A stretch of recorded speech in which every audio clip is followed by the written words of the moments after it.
The pitch on this is simple. It's supposedly a 4-in-1 changer. It can switch between different interfaces, such as USB-A or USB-C, and it can also charge 240 watts.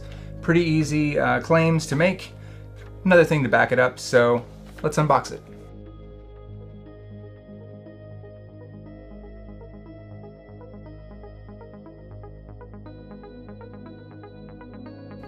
Right out of the gate, I gotta say, it's really nice packaging. This gold and silver is gonna definitely stick out on shelves if it goes on shelves.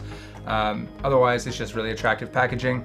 I don't know if this is gonna be like a TikTok exclusive or YouTube exclusive or whatever, but either way, it's very nice.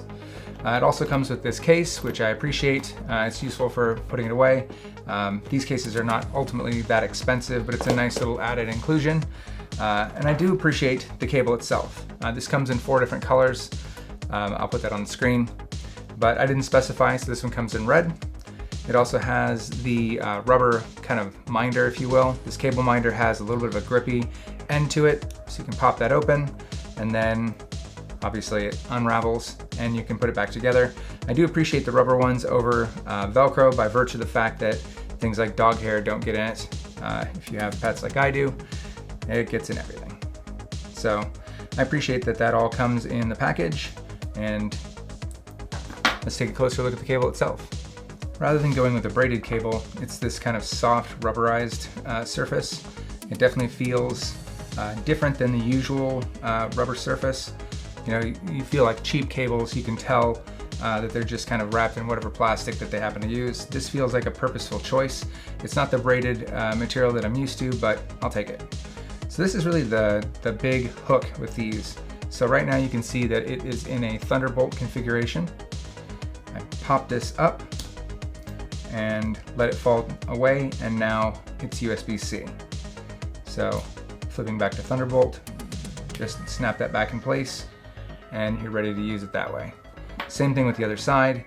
You can flip it from USB-A, pop this off, and now it's USB-C. So you can use USB to USB-C, which is going to be the fastest transfer and the fastest power for this particular cable.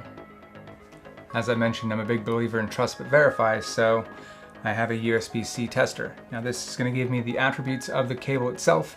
It's also going to tell me what the throughput for data transfer is. So let's plug it in and fire it up.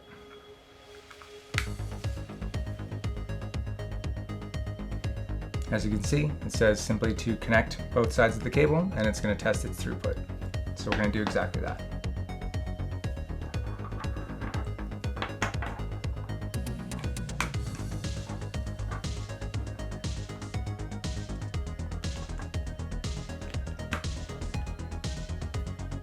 As you can see here, they are backing up their claim. They're getting 240 watts of charging power, as they said.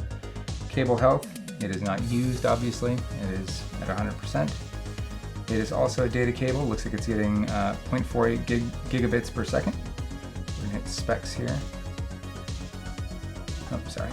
This is a touchscreen. So this tells me that it is USB 1.1 and USB 2.0 compatible. It's able to handle all of the different voltages. And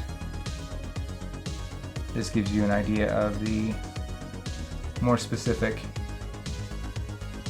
information about the cable itself.